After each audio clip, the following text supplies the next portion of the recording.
Hello and welcome to Math Lessons with Linda. Today's topic is right triangle trig, and we're going to work on finding missing sides of a triangle. Before we get started, let's do a quick recap on the three trig ratios we're going to use today. The first one is for sine, and if you recall, that is opposite over hypotenuse. Cosine, that's equal to the adjacent side over the hypotenuse.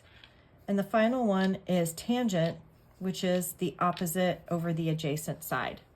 If you haven't done the trig ratios yet in your math class, you may want to pause this video, do a little review, and then come back. So here's our first triangle. Remember that using these trig functions to write equations only works when you have a right triangle. It doesn't work for other triangles. So here's our right triangle. We've got x is the missing side that we want to find. 15 is our hypotenuse. We'll talk about that in a minute. And we have a 70-degree angle.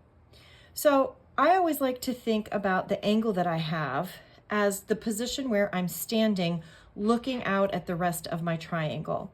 And that's how I figure out what other sides I have. So from the perspective of the 70-degree angle, the x side over here, and you can dot a line over here, that's the opposite side from my angle. The 15 over here, you can dot a line from the 90 degree. Every time the side is opposite the 90 degrees, it's the hypotenuse. So when I have the opposite in the hypotenuse, that tells me I need to use my sine ratio. And this is how we set up an equation to solve. I take the sine of my angle, so 70 degrees, and that's going to be equal to this ratio of x over 15. Now, when I have a fraction on one side and not on the other side, I like to turn it into a proportion by putting the left side over 1. Before you begin using your calculator to find the sine or cosine, whatever you're using, make sure you're in degree mode and not in radian mode. So now we can do our cross multiply, which means we're going to take the sine of 70 and we'll multiply that by 15. And that's going to be equal to x times 1, which is just x. So go ahead and plug in the sine of 70 in your calculator, multiply that by 15, and you should get about 14.09. Make sure that when you are writing your answer down, you round to the appropriate number of decimal places that you're asked to use. But for right now, I'm just going to go out a couple of decimal places on these. So my side x is 14.09. That makes sense to me because it has to be smaller than the hypotenuse, and it definitely does that. So I feel really good about my solution. Okay, let's try another one and see what we get this time for our trig function. So here's another right triangle. Here's our unknown. Here's an angle that's 38 degrees, and here's another side that is 40. So again, I'm standing at the 38-degree angle, and I'm looking around at the triangle to see what I have. So this x that's right next to my angle is adjacent to me. So I'm going to label that. And then again, here's my right angle. I dotted across. So the 40 must be the hypotenuse. So when I have an adjacent and a hypotenuse, that tells me it's time to use the cosine. So the cosine of 38 degrees is going to be equal to x over 40. Again, let's turn this into a proportion.